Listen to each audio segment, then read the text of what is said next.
There was no point working himself into a state over what couldn't be helped. For better or worse, he'd chosen this new life, this penance. That meant living with the consequences. Time to focus on the job at hand, which right here, right now, was surviving till supper, because one of Sir Alec's senior janitors, a pale, bruised-looking chap by the name of Dalby, well, this week anyway, had confided over a mug of stewed tea that the department property's name-tag designation had a habit of changing. Whenever, rumour whispered, the house claimed a new victim. Today it was tagged Entwistle. Tomorrow it might be... well, it might be known as Dunwoody. You never know, eh? Gerald tucked his cold-nipped fingers into his armpits and bounced on his toes to keep his sluggish blood moving. That's right, you never know. Life is full of surprises, and some of them, it turned out, were more palatable than others. But he wasn't going to think about that, either. What was the point? He'd done what he'd done, and he was who he'd become. Regret and remorse could change none of it. If the last tumultuous, exhausting, and unexpected 6 months of his life had taught him nothing else, they'd taught him that one biting, bitter lesson.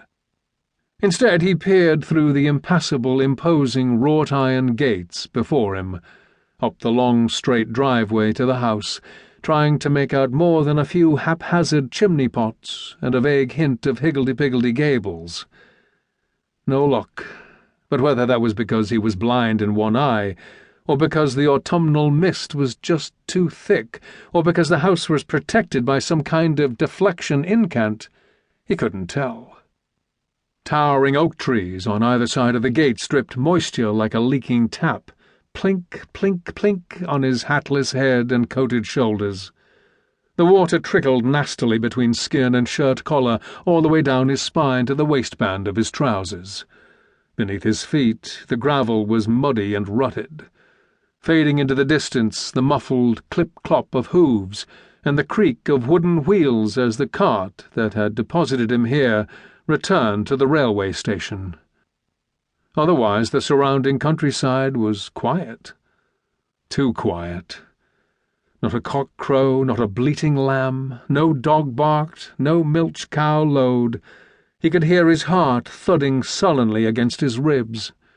That was nerves, because here he was in far-flung, bucolic, Finkley Meadows, and all his hopes, dreams, and fears were coming down to this.